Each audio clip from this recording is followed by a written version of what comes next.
আলী বিন সুফিয়ানের জন্য এ তথ্য ছিল বিস্ময়কর। তার মনে এই সন্দেহই জাগ্রত হয়েছিল যে রাতের অন্ধকারে বের হওয়া মেয়েটি আল বারাকের স্ত্রী হতে পারে না। গুপ্তচর মেয়েটির দেয়া তথ্যের পর অপর এক মহিলার মাধ্যমে আলী বিন সুফিয়ান আল বারাকের প্রথমা স্ত্রীর নিকট বার্তা প্রেরণ করেন যে, আমি বাইরে কোথাও আপনার সঙ্গে সাক্ষাৎ করতে চাই, তবে আল বারাক যেন জানতে না পারে। বার্তায় তিনি কথাও বলেন, আপনার পরিবার সম্পর্কে আমার অনেক জরুরি কথা আছে। আলী বিন সুফিয়ান সাক্ষাতের স্থান এবং সময়ও নির্ধারণ করে দেন। আল বারাক অফিসের কাজে ব্যস্ত। তার প্রথমা স্ত্রী নির্ধারিত সময়ে নির্ধারিত স্থানে এসে উপস্থিত হন। মহিলাকে বেশ শ্রদ্ধা করতেন আলী বিন সুফিয়ান। তিনি বললেন, আমি জানতে পারলাম আপনার স্বামী নাকি আরেকটি বিয়ে করেছে। মহিলা বললেন, আল্লাহর শুকর, আমার স্বামী মাত্র দ্বিতীয় বিয়ে করেছেন, তৃতীয় বা চতুর্থ বিয়ে করেননি। কথা প্রসঙ্গে আলী বিন সুফিয়ান জিজ্ঞেস করলেন, তা নতুন বউটা কেমন হলো? অত্যন্ত সুন্দরী, জবাব দেন মহিলা। ভদ্রও তো না? তার প্রতি আপনার কোনো ধরনের সন্দেহ নেই তো? জিজ্ঞেস করেন আলী বিন সুফিয়ান। জবাবে মহিলা কিছুই বললেন না, নীরবে কিছুক্ষণ ভাবনায় পড়ে থাকেন। আলী বিন সুফিয়ান জবাবের অপেক্ষা না করে বললেন, আচ্ছা, আমি যদি বলি মেয়েটি মাঝে মধ্যে রাতের আধারে বাইরে কোথাও চলে যায়, তাহলে রাগ করবেন না তো? মহিলা স্মিত হেসে বললেন, আমি নিজেই অস্থির চিত্তে ভাবছিলাম কথাটা কাকে বলবো। আমার স্বামী মেয়েটির গোলাম হয়ে গেছেন। আমার সঙ্গে তো তিনি এখন কথাও বলেন না। অতি আদরের এই বউটির বিরুদ্ধে যদি কিছু বলতে যাই, তাহলে নির্ঘাত আমাকে তিনি ঘর থেকে বের করে দেবেন। তিনি ভাববেন হিংসাবশত আমি তার বদনাম করছি। মেয়েটি আসলেই ভালো নয়। আমার ঘরে ইতিপূর্বে কখনো মদের ঘ্রাণও আসেনি, আর এখন পিপার পর পিপা শূন্য হয়ে যায়। মদ? আল বারাক মদপান করতে শুরু করেছে? হঠাৎ শিউরে উঠে জিজ্ঞেস করেন আলী বিন সুফিয়ান। শুধু পানি করেন না, মাতাল অচেতনও হয়ে যান। আমি 6 বার মেয়েটিকে রাতের বেলা বাইরে যেতে দেখেছি, ফিরেছে অনেক বিলম্বে। আমি এও দেখেছি যে রাতে মেয়েটির বাইরে যেতে হয়, সে রাতে আল বারাক অজ্ঞানের মতো পড়ে থাকেন। সকালে জাগ্রত হন অনেক বিলম্বে। মেয়েটি বড় বদমাস, লোকটার সঙ্গে ও প্রতারণা করছে, বললেন মহিলা। না, মেয়েটি বদমাস নয়, গুপ্তচর। আর সে ধোঁকা দিচ্ছে আল বারাককে নয়, গোটা জাতিকে, বললেন আলী বিন সুফিয়ান। কি বললেন? গুপ্তচর? আমার ঘরে শত্রু গোয়েন্দা? অকস্মাৎ চমকে ওঠেন মহিলা। বসা থেকে উঠে দাঁড়িয়ে দাঁত কড়মড় করে বললেন, আপনি জানেন আমি শহীদ পিতার কন্যা। আমার স্বামী আল বারাক ছিলেন একজন খাঁটি মুসলমান, নিজের জীবনটা উৎসর্গ করে রেখেছিলেন ইসলামের জন্য। সন্তানদেরকে আমি গঠন করেছি জিহাদের জন্য, আর এখন আপনি কিনা বলছেন আমার সন্তানদের পিতা একজন শত্রু গোয়েন্দা মেয়ের কবজায় বন্দী। আমি আমার সন্তানদের পিতাকে ত্যাগ করতে পারি, জাতি ও ইসলামকে কোরবান হতে দিতে পারি না। যে করে হোক দুজনকে আমি খুন করে ফেলব। আলী বিন সুফিয়ান মহিলাকে বড় কষ্টে শান্ত করেন। বললেন, মেয়েটি যে গুপ্তচর তা আমাদের নিশ্চিত করতে হবে। দেখতে হবে আল বারাক গুপ্তচরদের দলে ভিড়েই গেল, নাকি তাকে মদ পান করিয়ে ব্যবহার করা হচ্ছে। আলী বিন সুফিয়ান আল বারাকের স্ত্রীকে এও জানান যে, আমরা গুপ্তচরদের হত্যা করি না, গ্রেফতার করে তাদের গ্যাং সম্পর্কে তথ্য সংগ্রহ করি। আলী বিন সুফিয়ানের পরামর্শে শান্ত হয়ে আল বারাকের স্ত্রী চলে যান, কিন্তু তার ভাবগতিতে মনে হচ্ছিল ইমানি চেতনা সমৃদ্ধ মহিলা ফুঁসে উঠতে পারেন যে কোনো মুহূর্তে। আত্মনিয়ন্ত্রণ হারিয়ে একটা অঘটন ঘটিয়ে ফেলতে পারেন তিনি। খাদিমউদ্দিন আল বারাক আলী বিন সুফিয়ানের কেবল সহকর্মী নয়, অন্তরঙ্গ বন্ধু বটে। বয়সেও দুজন সমান। রণাঙ্গনে কাঁধে কাঁধ মিলিয়ে লড়াইও করেছেন দুজনে। সে সুলতান আইয়ুবের প্রবীণ সহচর। তথাপি সে তার দ্বিতীয় বিয়ের কথা আলী বিন সুফিয়ান থেকে গোপন রেখেছে। বিষয়টি অবহিত হওয়ার পর আলী বিন সুফিয়ান এ প্রসঙ্গে তার সঙ্গে কোনো আলাপ করেননি। আল বারাকের মাধ্যমে বিষয়টি নিশ্চিত হওয়ার জন্য সুকৌশলে তৎপরতা চালান। তিনি আল বারাকের ঘর এবং মেয়েটি রাতের অন্ধকারে যে বাড়িতে যাওয়া আসা করে দুইয়ের মাঝে গুপ্তচর বসিয়ে দেন। আল বারাকের প্রথমা স্ত্রীর সঙ্গে আলী বিন সুফিয়ানের কথা হলো 2 দিন হয়ে গেছে। এ সময়ে আসেফা ঘর থেকে বের হয়নি। রাত জেগে পাহারা দিচ্ছে আলীর গোয়েন্দারা। তৃতীয় রাতের দ্বিপ্রহরের পূর্ব মুহূর্ত। ঘুমিয়ে আছেন আলী বিন সুফিয়ান। হঠাৎ ত্রস্ত ব্যস্ত হয়ে তার কক্ষে প্রবেশ করে এক চাকর। ঘুম থেকে ডেকে তুলে তাকে বলে, ওমর এসেছে, তাকে বড় ভয়ার্ত দেখাচ্ছে। ধনুক থেকে বের হওয়া তীরের ন্যায় দ্রুত কক্ষ থেকে বেরিয়ে আসেন আলী বিন সুফিয়ান। 2-3 লাফে বারান্দা অতিক্রম করে দেউরি পার হয়ে বাইরে চলে আসেন। বাইরে দণ্ডায়মান ওমর বলল, দ্রুত 10-12 জন অশ্বারোহী প্রস্তুত করুন, নিজের ঘোড়াও হাজির করুন, তারপর বলছি কি ঘটেছে। 14 জন সশস্ত্র আরোহী নিজের ঘোড়া ও তরবারি প্রস্তুত করার আদেশ দিয়ে আলী ওমরকে জিজ্ঞেস করেন, বলো ব্যাপার কি। আসেফার গতিবিধি অনুসরণ করার জন্য নিয়োজিত ছিল ওমর ও আজর নামের 2 গোয়েন্দা। আলী বিন সুফিয়ান তাদেরকে আদেশ দিয়ে রেখেছিলেন, ঘর থেকে বেরিয়ে মেয়েটি কোথাও যেতে শুরু করলে সঙ্গে সঙ্গে আমাকে সংবাদ দেবে। বড় ভয়ানক সংবাদ নিয়ে এসেছে ওমর। সে জানায়, এই সামান্য আগে আল বারাকের ঘর থেকে আপাদমস্তক কালো চাদরে ঢাকা একটি মেয়ে বের হয়েছে। 50-60 গজ পথ অতিক্রম করার পর সেই ঘর থেকে বের হয় একই রকম পোশাকে আরেকজন নারী। দ্রুত অগ্রসর হয়ে দ্বিতীয় মহিলা প্রথম মহিলার পিছনে চলে যায়। খানিকটা দূরে থাকতেই প্রথম মহিলা দাঁড়িয়ে যায়। গুপ্তচর 2 জন লুকানো ছিল আড়ালে, তাদের দেখতে পায়নি কেউ। মহিলাদের অনুসরণও করছিল অতি সন্তর্পণে। মুখোমুখি হলো মহিলাদ্বয়। কি যেন কথা হলো দুজনের মধ্যে। হঠাৎ হাতে তালি বাজায় তাদের একজন। কাছাকাছি এক স্থান থেকে বেরিয়ে আসে এক ব্যক্তি। সে দ্বিতীয় মহিলাকে আটক করার চেষ্টা করে। মহিলা কি একটি অস্ত্র দিয়ে আঘাত করল তার উপর। মহিলার উপরও পাল্টা আঘাত হানে লোকটি। কণ্ঠস্বর শোনা গেল প্রথম মহিলার, একে তুলে নিয়ে চলো। দ্বিতীয় মহিলা আঘাত হানে তার উপর। তার চিৎকারের শব্দ ভেসে আসে। পুরুষ লোকটির আঘাত প্রতিহত করে দ্বিতীয় মহিলা। আরও একটি আঘাত হানে প্রথম মহিলার উপর। আহত হয়ে পড়ে মহিলাদের 2 জনই। আলী বিন সুফিয়ানকে সংবাদ দেওয়ার জন্য দৌড়ে যায় ওমর। আজর লুকিয়ে থাকে সেখানেই। এরা যায় কোথায় দেখবার অপেক্ষায় লুকিয়ে থাকে সে। এরূপ বিশেষ সময়ের জন্য অতি দ্রুতগামী ও অভিজ্ঞ আরোহীদের একটি বাহিনী গঠন করে রেখেছিলেন আলী বিন সুফিয়ান। রাতে ঘুমায় তারা আস্তা বলে ঘোড়ার কাছে। জিন হাতিয়ার প্রস্তুত থাকে সব সময়। প্রয়োজন হলে রাতেও যেন তারা কয়েক মিনিটে প্রস্তুত হয়ে যথাস্থানে পৌঁছে যেতে পারে তার প্রশিক্ষণ দিয়ে রাখা হয়েছে তাদের। বাহিনীটি এতই তৎপর যে সংবাদ পেয়ে আলী বিন সুফিয়ান পোশাক পরিবর্তন ও ঘোড়া প্রস্তুত করতে না করতেই তারা এসে উপস্থিত। আলী বিন সুফিয়ানের নেতৃত্ব ও ওমরের রাহবরিতে ঘটনাস্থলে গিয়ে পৌঁছে বাহিনীটি। 2 জন আরোহীর হাতে লাঠির মাথায় বাঁধা তেল ভেজা কাপড়ের মশাল। ঘটনাস্থলে পড়ে আছে 2টি মানবদেহ। ঘোড়া থেকে অবতরণ করে দেখলেন আলী বিন সুফিয়ান। একজন আল বারাকের প্রথমা স্ত্রী, অপরজন ওমরের সহকর্মী আজর। 2 জনই জীবিত এবং রক্তরঞ্জিত। আজর জানায়, অপর 2 জন এই মহিলাকে ফেলে চলে গেলে আমি এগিয়ে আসি, কিন্তু হঠাৎ পেছন থেকে কে যেন পরপর 3টি আঘাত হানে আমার উপর। আমি নিজেকে সামলাতে পারিনি। আক্রমণকারী পালিয়ে যায়। অপর মহিলা আল বারাকের ঘরের দিকে যায়নি, গেছে বরাবরের মতো ওই ভবনটির দিকে। সেই ভবনটি জানা আছে ওমরের।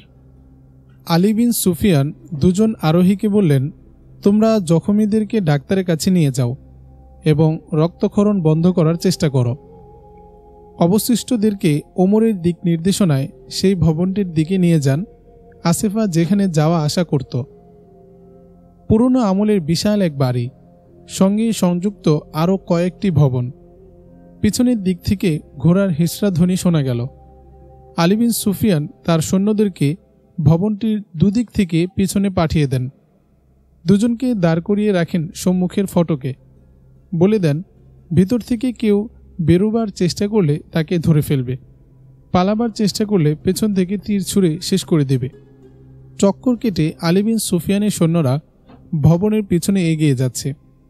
এমন সময়ে তারা একাধিক ধাবমান ঘোড়ার পদধ্বনি শুনতে পায়। আলী বিন সুফিয়ান এক আরোহীকে বললেন, জলদি যাও, কমান্ডারকে বলো দ্রুত ভবনটিকে ঘিরে ফেলে যেন ভিতরে ঢুকে পড়ে এবং ভিতরের সবাইকে গ্রেফতার করে। আরোহী ক্যাম্পের দিকে ছুটে যায়। আলী বিন সুফিয়ান উচ্চ কণ্ঠে তার বাহিনীকে আদেশ করেন, ঘোড়া ছুটাও, ধাওয়া করো। নিজেও ঘোড়া হাঁকান আলী বিন সুফিয়ান। উন্নত জাতের বাছাই করা ঘোড়া তার। বাতাসের গতিতে ছুটে চলেন তিনি। নগর এলাকা পেরিয়েই সামনে খোলা ময়দান।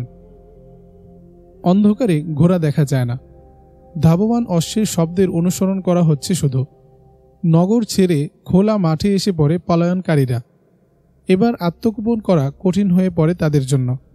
বিস্তৃত দিগন্তের দৃশ্যপটে এবার ছায়ার মতো দেখা যাচ্ছে তাদের। তারা 4 জন। দুপক্ষের মাঝে এখনও অন্তত 100 গজের ব্যবধান। আলী বিন সুফিয়ানের নির্দেশে ধাবমান ঘোড়ার পিঠ থেকেই তীর ছুঁড়ে 2 আরোহী। লক্ষ্যভ্রষ্ট হয় আক্রমণ। বড় চতুর মনে হলো ওদের। যাচ্ছিল একত্রিতভাবে পাশাপাশি, এবার পরস্পর বিচ্ছিন্ন হয়ে পড়ে তাদের ঘোড়া। ধেয়ে চলেছে অবিরাম। আলী বিন সুফিয়ানের বাহিনীও এগিয়ে চলছে তীব্র গতিতে। ধীরে ধীরে দুপক্ষের মাঝের দূরত্ব কমে আসতে থাকে।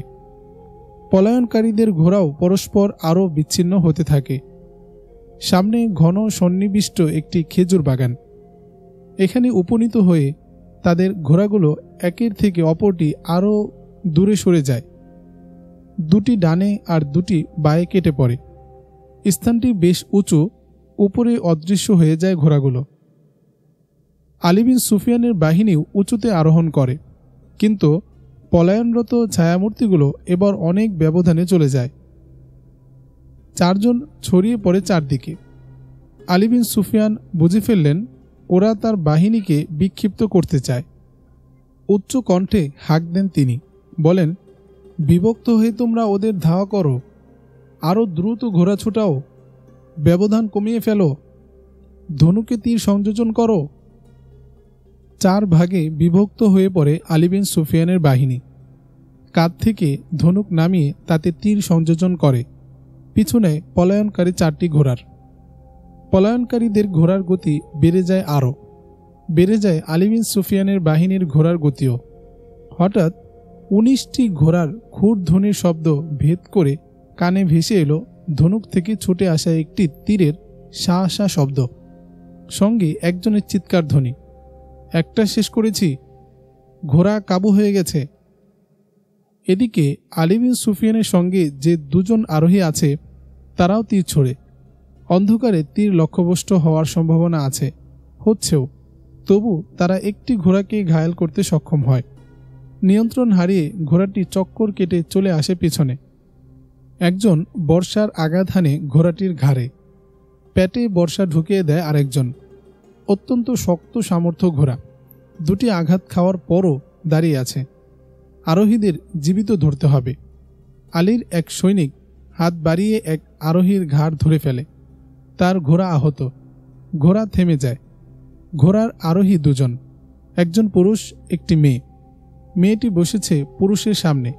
তাকে অচেতন বলে মনে হলো। অন্ধকার রাত। এখন আর কোনো ধাবমান ঘোড়ার পায়ের শব্দ শোনা যায় না।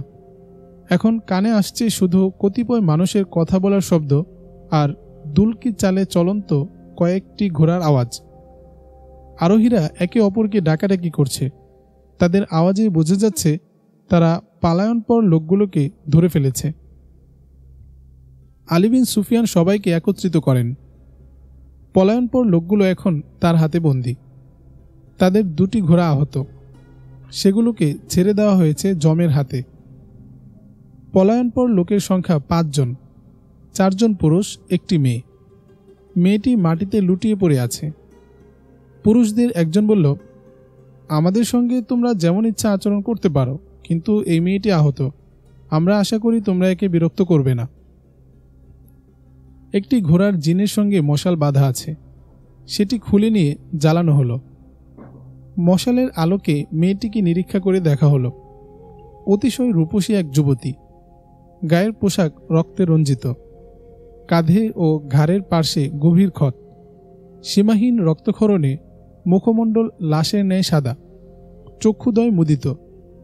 আলী বিন সুফিয়ান জখমের গর্তে এক খণ্ড কাপড় ঢুকিয়ে আরেকটি কাপড় দ্বারা বেঁধে দেন। তারপর তাকে ঘোড়ার পিঠে চড়িয়ে এক সৈনিককে বললেন, একে জলদি ডাক্তারের কাছে নিয়ে যাও। কিন্তু জলদি যাওয়া কিভাবে? শহর এখান থেকে কয়েক মাইল দূরে। একজন বৃদ্ধ আছে কয়েদিদের মধ্যে। বন্দীদের নিয়ে আলী বিন সুফিয়ান যখন কায়রো পৌঁছেন তখন রাত পেরিয়ে ভোর হয়েছে। সুলতান সালাউদ্দিন আইয়ুবী রাতের অঘটনের খবর পেয়ে গেছেন আগেই। আলী বিন সুফিয়ান হাসপাতালে যান। ডাক্তারগণ আহত বন্দী মেয়েটির ব্যান্ডেজ চিকিৎসায় ব্যস্ত। তারা মেয়েটির জ্ঞান ফিরিয়ে আনবার চেষ্টা করছেন। এই একটু আগে হাসপাতালে এসে পৌঁছেছে মেয়েটি। আল বারাকের প্রথমা স্ত্রী ও আজরের জ্ঞান ফিরে এসেছে, কিন্তু অবস্থা তাদের আশাব্যঞ্জক নয়। সুলতান আইয়ুবীও হাসপাতালে উপস্থিত। তিনি আলী বিন সুফিয়ানকে আড়ালে ডেকে নিয়ে বললেন, আমি অনেকক্ষণ যাবৎ এখানে আছি। আল বারাককে ডেকে আনবার জন্য লোক পাঠিয়েছিলাম, কিন্তু ফিরে এসে সে আমাকে এক অদ্ভুত কথা শোনাল। বলল, আল বারাক অজ্ঞান হয়ে বিছানায় পড়ে আছে। কক্ষে তার মদের পেয়ালা পিপা। লোকটা মদ পান করতে শুরু করল। স্ত্রীটা যে তার ঘরের বাইরে আহত হয়ে পড়ে আছে সে খবরটা পর্যন্ত তার নেই। তার স্ত্রীর সঙ্গে আমি এখনো কথা বলিনি, ডাক্তার নিষেধ করে দিয়েছে। একজন নয়, আল বারাকের 2 স্ত্রী আহত। এই যে মেয়েটিকে আমরা মরুভূমি থেকে ধরে এনেছি ও আল বারাকের দ্বিতীয় স্ত্রী। আমরা একটি মূল্যবান শিকার ধরে এনেছি, বললেন আলী বিন সুফিয়ান। সূর্যোদয়ের পর ঘুম ভাঙে আল বারাকের। চাকরের মুখে সংবাদ পেয়ে সে হাসপাতালে ছুটে আসে। 2 স্ত্রী তার রক্তাক্ত পড়ে আছে হাসপাতালের বিছানায়। 4 জন গুপ্তচর দেখানো হয় তাকে। 4 জনের মধ্যে বৃদ্ধকে দেখে অবাক হয়ে যায় আল বারাক। তার জানা মতে লোকটা তার দ্বিতীয় স্ত্রীর প্রাক্তন স্বামী। কেসটা নিজের হাতে তুলে নেন সুলতান আইয়ুবী। অত্যন্ত মারাত্মক কেস, যার সঙ্গে জড়িত প্রশাসন ও সামরিক বিভাগের এমন একজন নির্ভরযোগ্য ব্যক্তি। সুলতান আইয়ুবীর ভবিষ্যৎ পরিকল্পনা, গোপন রহস্য সবই যার জানা। জ্ঞান ফিরে আসে জখমীদের। জবানবন্দি নেওয়া হয় আল বারাকের প্রথমা স্ত্রীর। আলী বিন সুফিয়ানের সঙ্গে কথা বলে ক্ষুব্ধ মনে ঘরে ফিরে গিয়েছিলেন তিনি। তিনি জানান, ঘরে ফিরে গিয়ে আমি আসিফার গতিবিধির উপর গভীর নজর রাখতে শুরু করি। রাতে না ঘুমিয়ে পাহারা দিতে থাকি। এক সুযোগে আসিফার শয়নকক্ষের দরজায় একটুখানি ছিদ্র করি। প্রথম 2 রাতে শুধু এতটুকুই দেখলাম যে মেয়েটি আল বারাককে মদপান করাচ্ছে এবং বেহায়াপনা উলঙ্গপনার চূড়ান্ত ঘটাচ্ছে। সুলতান আইয়ুবী সম্পর্কে মেয়েটি এমন ধারায় কথা বলছে যেন তিনি তার পীর মুর্শিদ। খ্রিস্টানদের নিন্দাবাদ করছে। কথা বলছে সুলতান আইয়ুবীর সামরিক পরিকল্পনা বিষয়ে। সুলতান আইয়ুবী কি করবেন এবং কি ভাবছেন অবলীলা মেয়েটিকে বলে যাচ্ছে আল বারাক। 2টি রাত আমি এ পর্যন্ত দেখলাম ও শুনলাম। 3য় রাতে মঞ্চস্থ হল সেই নাটকটি অধীর চিত্তে আমি যার অপেক্ষায় ছিলাম। আসিফা আল বারাককে মদ পান করায় এবং সম্পূর্ণরূপে পশুতে পরিণত করে তোলে। 2টি শূন্য পেয়ালা হাতে নিয়ে আসিফা এই বলে অন্য কক্ষে চলে যায় যে, অপেক্ষা করুন, আরও আনছি। ফিরে আসে সুরা ভর্তি আরও 2টি পেয়ালা নিয়ে। একটি তুলে দেয় আল বারাকের হাতে আর অপরটি লাগায় নিজের মুখে। 3য় পেয়ালাটি গলাৎকরণ করে আল বারাক মুদিত নয়নে শুয়ে পড়ে, যেন হঠাৎ রাজ্যের ঘুম এসে তাকে চেপে ধরেছে। আসিফা পোশাক পরিবর্তন করে, আলতো পরশে গায়ে হাত বুলিয়ে ক্ষীণ কণ্ঠে ডাকে আল বারাককে, কিন্তু লোকটার কোনো সাড়া শব্দ নেই। আসিফা হাতে ধরে নাড়া দেয় তাকে, কিন্তু না, তার বিন্দুমাত্র হুঁশ নেই। মেয়েটি মদের সঙ্গে নিদ্রাজনক পাউডার খাইয়ে আল বারাককে সম্পূর্ণ অচেতন করে ফেলেছে। আসিফা গায়ে একটি কালো চাদর জড়িয়ে মাথা থেকে পা পর্যন্ত ঢেকে নেয়। তখন মধ্যরাত। আসেফা কক্ষের বাতি নিভিয়ে বাইরে বেরিয়ে আসে। দাউ দাউ করে যেন আমার সমস্ত শরীরে আগুন জ্বলে ওঠে। নিজের কক্ষে প্রবেশ করে চাদরটা গায়ে জড়িয়ে নেই, হাতে খঞ্জর তুলে নেই। বের হতে গিয়ে দেখি আসেফা ফিসফিস করে কথা বলছে এক চাকরানির সাথে। বুঝলাম এই চাকরানিটা তার সহযোগী। আসেফা ঘর থেকে বেরিয়ে পড়ে। চাকরানি চলে যায় নিজ কক্ষে। বেরিয়ে পড়ি আমিও। দ্রুত হেঁটে পিছু নিলাম আসেফার। বাইরে ঘোর অন্ধকার, পরিষ্কার কিছুই দেখা যায় না। আমি আসেফার পায়ের শব্দ অনুসরণ করে চলছি। মেয়েটি কোথায় যায় তা দেখা আমার উদ্দেশ্য। এক পর্যায়ে বোধহয় আসেফা আমার পদশব্দ শুনতে পায়। সে দাঁড়িয়ে যায়, কিন্তু অন্ধকারে আমি তাকে ভালোভাবে দেখতে পাইনি। এসে পড়ি আসেফার একেবারে সন্নিকটে। হঠাৎ কি করব বুঝে উঠতে পারলাম না। অলক্ষ্যে মুখ থেকে বেরিয়ে আসে, যাচ্ছ কোথায় আসেফা? মেয়েটির নিরাপত্তার জন্য চুপিসারে এগিয়ে চলছিল এক ব্যক্তি। তা আলবারাকের প্রথমা স্ত্রীর জানা ছিল না। আসেফা হাততালি দেয় এবং মুখে হাসি টেনে এনে আলবারাকের প্রথমা স্ত্রীকে বলে, তা আপনি কি আমার পিছু পিছু আসলেন নাকি কোথাও যাচ্ছেন? এরই মধ্যে পেছন থেকে ছুটে এসে মহিলার বাহু চেপে ধরে একজন।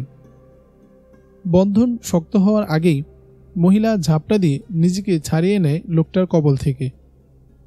লোকটি মহিলার আঘাত প্রতিহত করে পাল্টা আঘাত করে তার উপর। খঞ্জর বিদ্ধ হয় মহিলার পাজরে, অমনি সরে যায় পেছনে। আহত মহিলা আক্রমণ করে আসেফার উপর। খঞ্জর বিদ্ধ হয় মেয়েটির ঘাড় ও কাঁধের মাঝখানটিতে।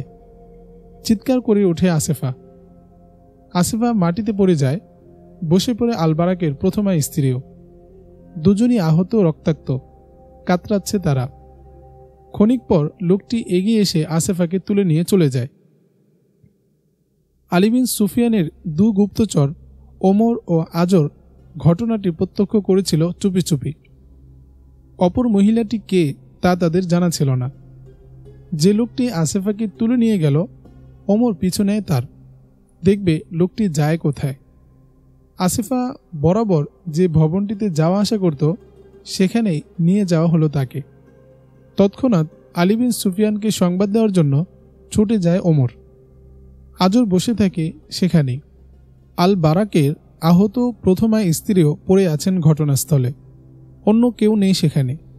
আজর পা টিপে টিপে মহিলার নিকট গিয়ে এসে বসে পড়ে এক স্থানে, কিন্তু হঠাৎ পিছন থেকে কে যেন খঞ্জরের আঘাত আনে তার উপর। একে একে 3টে আঘাত এনে পালিয়ে যায় লোকটি। আজর চৈতন্য হারিয়ে পড়ে থাকে সেখানে।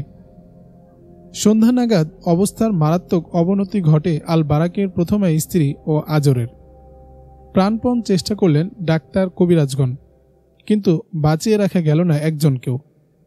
আল বারাকের স্ত্রী আলী বিন সুফিয়ানকে বলেছিলেন, আমি আমার স্বামীকে কোরবান করতে পারি, কিন্তু জাতি ও দেশের ইজ্জত কোরবান হতে দিতে পারি না। অবশেষে দেশ ও জাতির জন্য নিজের জীবনটা কোরবান করে তিনি জান্নাতে চলে গেলেন। সুলতান আইয়ুবীর কারাগারে বন্দী করে রাখা হল খাদিমউদ্দিন আল বারাককে। আল বারাক শতভাবে বোঝাবার চেষ্টা করে এ অপরাধ সে জেনে শুনে করেনি।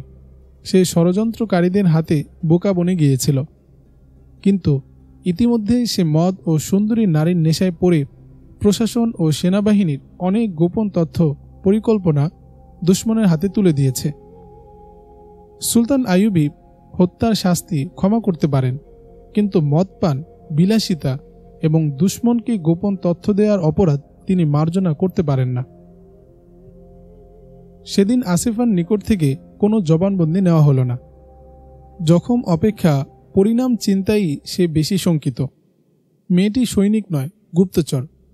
সে শাহজাদির রূপ ধারণ করে শাহজাদাদের তথ্য নেওয়ার প্রশিক্ষণ পেয়েছে। এমন একটি পরিণতি তাকে বরণ করতে হবে তা ভাবেনি কখনো। মেয়েটির সবচেয়ে বড় ভয় সে মুসলমানদের কয়েদি, আর তার জানা মতে মুসলমান মানেই হিংস্র, জঙ্গলি, বর্বর। এখন যে তার সব শেষ হয়ে যাবে সে ব্যাপারে সে নিশ্চিত।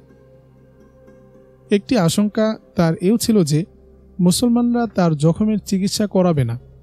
কক্ষে বসে বসে ভয় পাওয়া শিশুটির ন্যায় অঝরে কাঁদছে মেয়েটি। আলী বিন সুফিয়ান তাকে সান্ত্বনা দেওয়ার চেষ্টা করেন। তোমার সঙ্গে আমরা সেই আচরণই করব যা আমরা একজন আহত মুসলমান নারীর সঙ্গে করে থাকি। কিন্তু তবু তার ভয় কাটছে না। সে বারবার সুলতান আইয়ুবীর সঙ্গে সাক্ষাৎ করার ইচ্ছা ব্যক্ত করছে। বিষয়টি অবহিত করা হয় সুলতান আইয়ুবীকে। সুলতান আইয়ুবী মেয়েটির কাছে যান, তার মাথায় হাত রেখে বললেন, এই মুহূর্তে আমি তোমাকে নিজের কন্যা মনে করি। আমি শুনেছি সুলতান আইয়ুবী তরবারির ন্যায় হৃদয়ের রাজা। আপনি এতই শক্তিধর বাদশাহ যে আপনাকে পরাজিত করার জন্য খ্রিস্টানদের সব রাজা একজোট হয়েছে। সেই খ্রিস্টানদের হয়ে আজ আমি আপনার হাতে বন্দী। দুশ্মনকে কেউ কখনো ক্ষমা করে না। আপনিও আমাকে ক্ষমা করবেন না জানি, তবে আমি ধুকে ধুকে মরতে চাই না। আপনার লোকদের বলুন এক্ষুনি যেন তারা আমাকে একটু বিষ এনে দেয়। আপনি আমাকে শান্তিতে মরতে দিন। কান্নাজড়িত কণ্ঠে বলল আসেফা। তুমি বললেই সারাক্ষণ আমি তোমার কাছে বসে থাকব। আমি তোমার সঙ্গে কোনো প্রতারণা করব না। তুমি আরও সুস্থ হও। ডাক্তার বলেছে তুমি সম্পূর্ণ সুস্থ হয়ে যাবে। আমার যদি তোমাকে নির্যাতন করার ইচ্ছা থাকত, তাহলে সে অবস্থায় তোমাকে বন্দিশালার অন্ধকার প্রকোষ্ঠে ফেলে রাখতাম। তোমার কাটা ঘায়ে লবণের ছিটা দিতাম। চিৎকার করে করে তুমি সব অপরাধের কথা স্বীকার করতে। একজন একজন করে সঙ্গীদের নাম ঠিকানা বলে দিতে। কিন্তু কোনো নারীর সঙ্গে আমরা এমন আচরণ করি না। তোমাকে বাঁচিয়ে রাখার সর্বাত্মক চেষ্টা চলছে, বললেন সুলতান আইয়ুবী। সুস্থ হয়ে গেলে আমার সঙ্গে কেমন আচরণ করবেন জিজ্ঞেস করে আসেফা। তুমি যেসবে আশঙ্কা করছো তার কিছুই ঘটবে না। তুমি একটি যুবতী, রূপসী, এখানকার কেউ এ দৃষ্টিতে তোমার প্রতি তাকাবে না। এমন অমূলক আশঙ্কা মন থেকে ঝেড়ে ফেলে দাও। মুসলমান নারীর অসম্মান করতে জানে না। তোমার সঙ্গে আমরা সেই আচরণই করব যা ইসলামী বিধানে লেখা আছে, বললেন সুলতান আইয়ুবী। আসিফা যে ভবনে যাওয়া আসা করত, আহত হওয়ার পর যে ঘরে নিয়ে যাওয়া হয়েছিল সে ঘরে তল্লাশি নেওয়া হলো। ভবনটির কোনো মালিক নেই। গুপ্তচরদের আখড়া এটি। ভিতরেই ঘোরার আস্তাবল। অনুসন্ধান করে ভিতরে 5 জন লোক পাওয়া গেল। তাদের গ্রেফতার করা হলো। এই 5 জন এবং ধাওয়া করে যে 4 জনকে ধরে আনা হয়েছিল জিজ্ঞাসাবাদ করা হলো তাদেরকেও, কিন্তু তারা অপরাধের স্বীকৃতি দিতে অস্বীকার করল। অবশেষে তাদেরকে এমন একটি পাতাল কক্ষে নিয়ে যাওয়া হলো যেখানে গেলে পাথরেরও জবান খুলে যায়। বৃদ্ধ স্বীকার করল মেয়েটিকে ফাঁদ হিসেবে ব্যবহার করে সে আল বারাককে ঘায়েল করেছিল। নাটকটি আনুপূর্বিক বিবৃত করল বুড়ো। অন্যরাও ফাঁস করে দেয় অনেক তথ্য। সেই ভবনটির রহস্য উন্মোচিত হয়ে যায়, যাকে শহরের মানুষ শ্রদ্ধার চোখে দেখত। অনেকগুলো সুন্দরী মেয়েও রাখা ছিল সে ঘরে, যাদেরকে তারা 2টি উদ্দেশ্যে ব্যবহার করত। 1. গুপ্তচর বৃত্তির জন্য। 2. শাসক শ্রেণীর উচ্চ পরিবারের মুসলিম যুবকদের চরিত্র ধ্বংস করার জন্য। গুপ্তচর ও সন্ত্রাসীদের আখড়া সে ভবনটি। গ্রেফতারকৃত খ্রিস্টান গুপ্তচররা আরও জানায়, সুলতান আইয়ুবীর বাহিনীর মধ্যে তাদের প্রশিক্ষণপ্রাপ্ত লোকদেরও ঢুকিয়ে দিয়েছে। তারা সৈন্যদের মধ্যে জুয়াবাজির অভ্যাস ছড়িয়ে দিয়েছে। এই জুয়া খেলার জন্য এখন একে অপরের অর্থ সম্পদ চুরি করা শুরু করেছে আইয়ুবী সৈন্যরা। শহরে তারা ছড়িয়ে দিয়েছে 500 অধিক বেশ্যা নারী। তারা ফাঁদে ফেলে ফেলে মুসলিম যুব সমাজকে বিলাসিতা ও বিপদগামিতার অন্ধকার পথে নিয়ে যাচ্ছে। চালু করা হয়েছে গোপন জুয়ার আসর। গুপ্তচররা আরও জানায়, তারাই অপসারিত সুদানীদেরকে সুলতান আইয়ুবীর বিরুদ্ধে উস্কানি দিয়ে চলেছে। তাদের দেয়া সর্বাপেক্ষা গুরুত্বপূর্ণ তথ্য হল, সুলতান আইয়ুবী সরকারের উচ্চপদস্থ 6 জন অফিসার তলে তলে আইয়ুবীর বিরুদ্ধে কাজ করছে। আসেফা খ্রিস্টান মেয়ে। প্রাপ্ত তথ্যমতে তার নাম ফেলিমঙ্গ, বাড়ি গ্রিস। 13 বছর বয়স থেকে তাকে এই কাজের প্রশিক্ষণ দেওয়া হয়েছে। তাকে মিশরের ভাষাও শেখানো হয়েছে। মুসলমানদের ঈমান, আমান, সভ্যতা, সংস্কৃতি ও চরিত্র ধ্বংস করার জন্য খ্রিস্টানরা তার মতো এমন আরও কয়েক হাজার রূপসী মেয়েকে ট্রেনিং দিয়েছে। এখন তারা সুলতান আইয়ুবীর মিশরে কর্তব্য পালন করছে। মেয়েটিও কোনো কথা গোপন রাখেনি।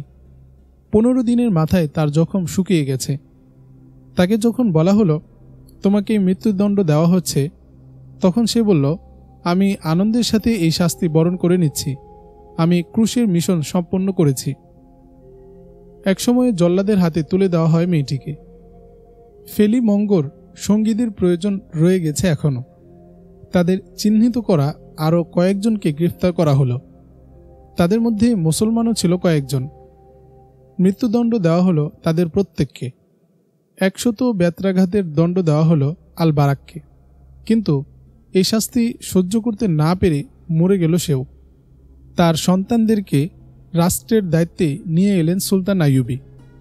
সরকারি খরচে চাকরানি ও গৃহশিক্ষক নিয়োগ করে দেওয়া হলো পিতৃ মাতৃহারা এই ছেলে মেয়েগুলোর জন্য। আমরা তাদেরকে ইমান বিক্রেতা আল বারাকের সন্তান বলবো না, বলবো এরা এক বীরঙ্গনা শহীদ জননীর সন্তান। নতুন অধ্যায়, অপহরণ। 1171 সালের জুন মাস। সুলতান সালাউদ্দিন আইয়ুবী নিজ কক্ষে উপবিষ্ট। অনুমতি নিয়ে ভেতরে প্রবেশ করে খলিফা আল আজেদের দূত। সালাম দিয়ে বলে, খলিফা আপনাকে স্মরণ করেছেন। বিরক্তির ছাপ ফুটে ওঠে সুলতান আইয়ুবীর চেহারায়। ভ্রুকুঞ্চিত করে দূতকে বললেন, খলিফাকে আমার সালাম দিয়ে বলবে, জরুরি কোনো কাজ থাকলে যেন তিনি আমাকে ডেকে পাঠান, অন্যথায় নয়। এ মুহূর্তে আমার এতটুকু অবসর নেই। তাকে আরও বলবে, আমার সামনে যে কাজ পড়ে আছে তা হুজুরের দরবারে হাজিরি দেয়া অপেক্ষা অধিক গুরুত্বপূর্ণ। দূত ফিরে যায়। মাথা নুয়ে কক্ষে পায়চারি করতে শুরু করেন সুলতান আইয়ুবী। ফাতিমি খেলাফতের যুগ। আল আজেদ মিশরে এই খেলাফতের খলিফা। সে যুগের খলিফারা হতেন রাজা। জুমার খুতবায় আল্লাহ ও রাসূলের নামের পরে খলিফার নামও উচ্চারণ করতে হতো। বিলাসিতা ছাড়া তাদের আর কোনো কাজ ছিল না। নুরুদ্দিন জঙ্গি আর সুলতান আইয়ুবী যদি না থাকতেন, কিংবা তারাও যদি অপরাপর আমির উজিরদের ন্যায় আয়েশি ও ইমান বিক্রেতা হতেন, তাহলে সে যুগের খলিফারা ইসলামী সাম্রাজ্যকে বিক্রি করে খেয়েই ফেলেছিলেন। আল আজেদও তেমনই এক খলিফা। মিশরের গভর্নর হয়ে আগমন করার পর তিনি সুলতান আইয়ুবীকে প্রথম বেশ কবার দরবারে ডেকে নিয়েছিলেন। সুলতান আইয়ুবী বুঝে ফেলেছিলেন, খলিফা তাকে অযথা বারবার তলব করার উদ্দেশ্য তাকে একথা বোঝানো যে মিশরের সম্রাট সবসময় ক্ষমতার অধিকারী আইয়ুবী নয়, তিনি। খলিফা সুলতান আইয়ুবীকে বেশ শ্রদ্ধা করতেন, তাকে ডেকে নিয়ে নিজের কাছে বসাতেন। কিন্তু তার ভাবগতিক ছিল রাজকীয়, কথা বলার ভঙ্গি ছিল তার শাসক সুলভ। সুলতান আইয়ুবীকে তিনি যতবার ডেকে পাঠিয়েছিলেন সম্পূর্ণ অকারণে এবং অনর্থক খোশ গল্প করে কোনো কাজ ছাড়াই বিদায় দিয়েছেন। এ কারণে রোম উপসাগরে ক্রুসেডারদের পরাজিত করে এবং সুদানি সৈন্যদের বিদ্রোহ দমন করে সুলতান আইয়ুবী খলিফাকে এড়িয়ে চলতে শুরু করেন। খলিফার মহলের জাঁকজমক আগুন ধরিয়ে রেখেছিল সুলতানের বুকে। সোনার তৈরি পাত্রে পানাহার করেন তিনি। মদের পিপা পেয়ালা তার হীরাখচিত। সুন্দরী মেয়েদের দ্বারা পরিপূর্ণ তার হেরেম। আরবি, মিশরি, মারাকেশি, সুদানি ও তুর্কি ছাড়াও ইহুদি খ্রিস্টান মেয়েও আছে তার রংমহলে।